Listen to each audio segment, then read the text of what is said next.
خوش اومدید به یه ویدیو جدید. امیدوارم هر کجا که هستید حالتون عالی باشه. توی این ویدیو قرار که ماشینی که جدید خریدم رو بهتون نشون بدم. من تا حالا ماشین نداشتم، این اولی ماشینم هستش که توی آلمان خریدم و قراره که امروز بهتون نشون بدم، قیمتشو بگم و مشخصاتشو بهتون بگم.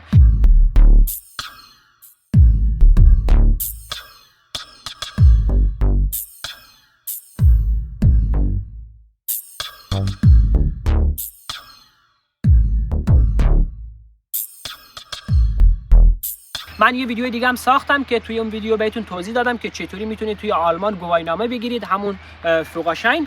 توی اون ویدیو کامل توضیح دادم طریقه گرفتنش برای پناهنده ها، برای مهاجرینی که میان. اینجا میذارم و برید حتما اون ویدیو رو ببینید. لینکش هم داخل دیسکریپشن میذارم. اگه دوست داشتید برید اونجا ببینید، اطلاعات خوبی رو بهتون دادم.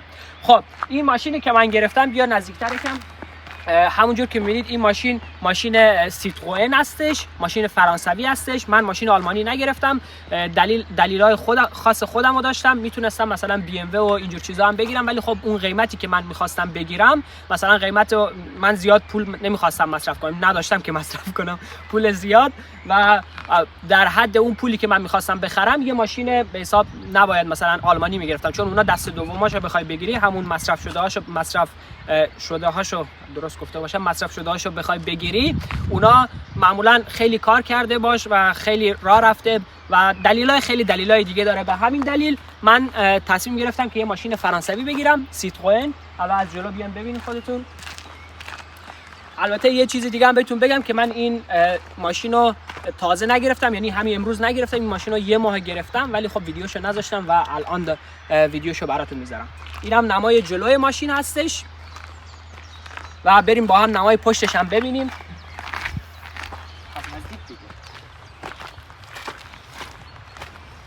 اینم نمای پشت ماشین هستش. یه ماشین خیلی جمع جور هستش که من خودم دوست داشتم. من خیلی دنبال گلف گشتم، گلف رو که خودتون میدونید، همون فولکس واگن گلف جی تی آی، ولی خب اون میگم دیگه اون قیمتی که من میخواستم ماشین خوب گیر نمی اومد، یعنی خیلی باش کار کرده بود و یه جورایی فاتحه اون ماشین خونده بود و بعد میخواستم بفروشنش. ولی خب این ماشین رو من گرفتم. اینم در مثل شکل و شمایلش میشه گفت مثل گلف، دقیق نه ولی خب مثل همونه و یکم کوچیک و جمع جور هستش. برای ماشین اول فکر کنم همچین ماشین خوبه.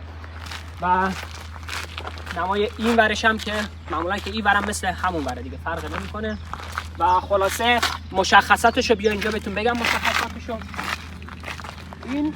این ماشین بنزین نیستش، این ماشین دیزله، یعنی بنزین مصرف نمیکنه، دیزله و مدلش رو بخوام بگم مدل 2015 هستش و کارکردش هم 151,000 تا هستش. 151,000 تا کار کرده و ماشین خیلی تمیزی هستش. به خاطر همون که مدلش بالاتر بود من گرفتم. ماشینای دیگه هم بود، مثلا گلف بود مدل 2009 2008 بود، اونا هم کم کار بود، ولی خب مدلش یکم پایینتر بود و قدیمی تر بود و من دوست داشتم یه ماشین یکم مدل بالاتر باشه. و الان بریم با هم دیگه فضای داخلش هم بهتون نشون بدم.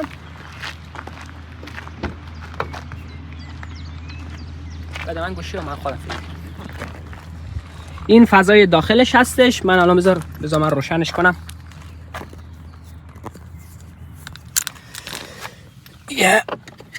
یه دقیقه اگه فرصت بدین من روشنش کنم. اوکی. اوه.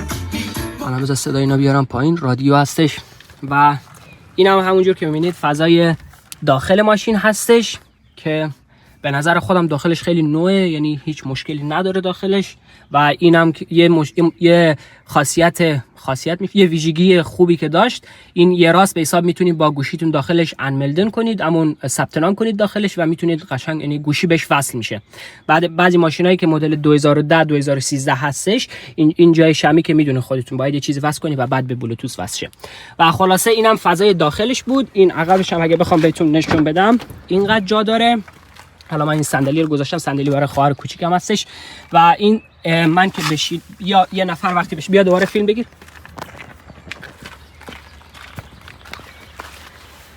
یه نفر که بشینه داخلش دقیقاً اینقدر جا داره و به نظر خودم خوبه. و همین دیگه آقا، فکر کنم همه رو گفتم دیگه. صندوق عقبش هم بهتون نشون ندادم، صندوق عقبش هم ببینید. اینم صندوق عقبش هستش. به نظر منم جا زیاد داره دیگه. و یه چیزی دیگه هم خواستم بهتون بگم در مورد ماشین. من در مورد پلاکش میخواستم توضیح بدم بهتون که من پلاکش رو چقدر راحت گرفتم. یعنی پلاکم بهتون نشون بدم. پلاک رو بگیر. پلاک 26.3، یعنی این همه شمارهایی که روی پلاک هستشو شاید اونایی که داخل آلمان هستن شاید بدونن دیگه. این شماره ها و این حروف ها همه رو خودت میگی، یعنی خودت بهشون میگی و اونا همونی که خودتون گفتین رو روی پلاک میزنن. من زدم JX 2603 که این میشه تاریخ تولدم، 26/3 هستش به میلادی البته. و اینم که میشه فوگلزبک همین منطقه خودمون، و JX هم که میشه جواد جکسا که اسم یوتیوب هم هستش. و خلاصه همین دیگه. من پلاکش هم میخواستم بهتون بگم راستی. پلاک رو وقتی رفتم یعنی پلاک رو خواستم ثبت نام کنم و ماشین رو به نام بزنم، کلا 15 دقیقه طول کشید. یعنی یه روز اصلا نوبتم نگرفتم من، و همون جوری وقتی ماشین رو خریدم، من این ماشین رو از دم نمایشگاه خریدم، یعنی از شخصی نخریدم. میدونن داخل آلمان خیلیاتون یا خیلیا شاید مثلا از توی ایبی یه ماشین پیدا میکنن و میرن شخصی اون ماشین رو میخرن، یعنی هیچ نمایشگاهی نیست و با یه نفر خاص به حساب شخصی فرتقاق همون معامله میکنه و ماشین رو میخره. ولی من اینو از نمایشگاه خریدم و 1 سال ضمانت داره، یعنی 1 سال هر کاری شد میتونم دوباره برم ماشین رو بهش بدم، درستش میکنه بهم میده، یا میتونم ماشین رو همین الان دوباره برم بهش بفروشم، ولی خب با قیمت یکم پایین‌تر. و همین دیگه آقا. بیمش هم که بهتون گفتم، بیمه رو که نگفتم، پلاک رو گفتم. بیمش تقریبا من ماهی 78 و 50، یعنی همون 79 یورو میدم. تایل کاسکو هستش، یعنی فول کاسکو نیست. توی آلمان فول کاسکو، تایل کاسکو و یه مدل پایینتر هم هست که من اون متوسطش رو گرفتم، همون تایل کاسکو. ماهی 79 یورو میدم. خیلی ها هم میشناسن که به حساب همون تایل کاسکو هستش که ماهی 100 یورو 120 یورو میده. برای من فول کاسکو اگه میخواستم بکنم، یعنی دیگه همون درجه بالاترش اگه میخواستم بکنم میشد 130 یورو. آقا در مورد اینم بهتون توضیح ندادم که داخل ماشین 6 تا اسپیکر داره و اسپیکراش هم واقعا کیفیتشون خوبه. من الان با گوشیم دارم فیلم میگیرم، نمیتونم به حساب یه آهنگ بذارم و بهتون نشون بدم، ولی خب رادیو رو میتونم روشن کنم و صداشو میارم بالا، خودتون ببینید.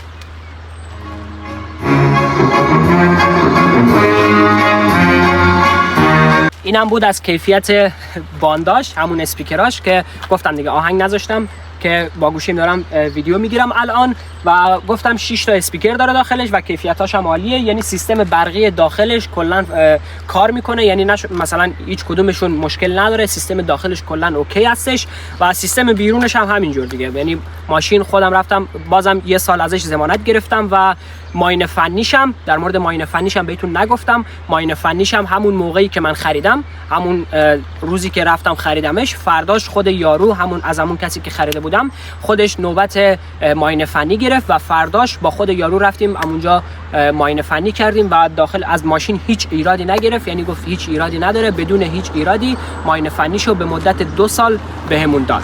آقا این بود از ویدیو امروز، امیدوارم که خوشتون اومده باشه. گفتم که این چیزی رو که خریدم باهاتون شیر کنم و بهتون بگم، و چون شما همه که اونجا هستید رفیقای من هستید و چیزایی که انجام میدم رو باید بدونید، و گفتم که امروز این چیزی رو که خریدم بهتون نشون بدم. و در مورد اسب بخار این ماشینم صحبت نکردم من، یعنی نگفتم که یادم رفت بگم. اسب بخارش 100 هستش، یعنی 100 اسب بخار داره و همین دیگه. امیدوارم که از این ویدیو خوشتون اومده باشه و این حسی که الان من دارم و برای همتون آرزو میکنم که همتون یه روزی یه ماشین، اونایی که ماشین ندارن یه ماشین زیر پاشون بیاد. و همین دیگه. امیدوارم که خوشتون اومده باشه از این ویدیو. لطفاً کامنت بذارید برام و این ویدیو رو لایک کنید و اگه اینجا جدید هستید حتما کانالمو سابسکرایب کنید. تا ولاگای بعدی میبینمتون. فعلا خداحافظ.